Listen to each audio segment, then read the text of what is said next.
सहज योग में आसन प्राणायाम ये सब बातें चलती हैं? जी नहीं। आपके अंदर जो कुंडलिनी है वो जागृत होती है और 6 चक्रों में से गुजर करके अंत में यह तालु भाग से निकल के और इस सारे और जो चैतन्य सृष्टि उससे एकाकारिता प्राप्त करती है।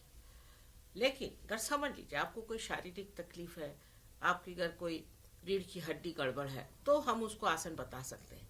पर सब आसन सब लोग करें तो ऐसे ही हुआ कि जैसे एक मेडिसिन बॉक्स में से सब लोग सारे मेडिसिन ले।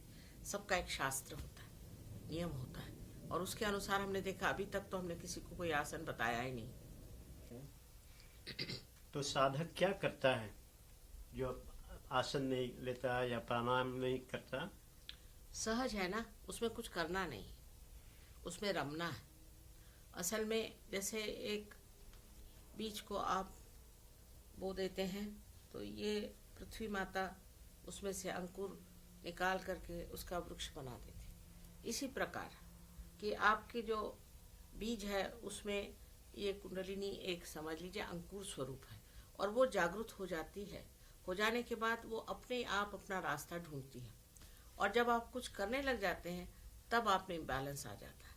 कुछ करना नहीं, पर निर्विचारिता में उतरना चाहिए। ये पहली स्थिति निर्विचारिता की है जो आप प्राप्त कर सकते हैं। जैसे समझ लीजिए कि हर समय विचार करते हैं तो या तो पहला विचार करते हैं या आगे का विचार करते हैं, तो या तो हम भूत में या भविष्य में रहते हैं, और दोनों चीज़ें नहीं हैं। भूत खत्म हो गया और भविष्य है ही नहीं।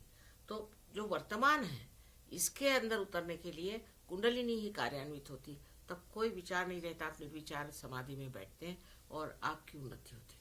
अनेक आपके अंदर जो जो भी शक्तियाँ सब जागृत हो जाती।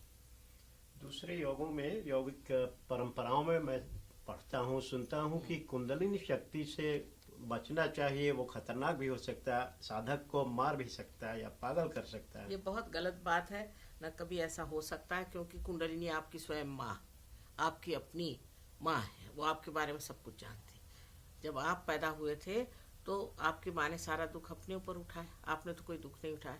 ये बहुत गलत बात कहनी है। ये ऐसे लोग कहते हैं जिनको ये कार्य नहीं आता और जो नहीं चाहते कि लोग सत्य की ओर जाए।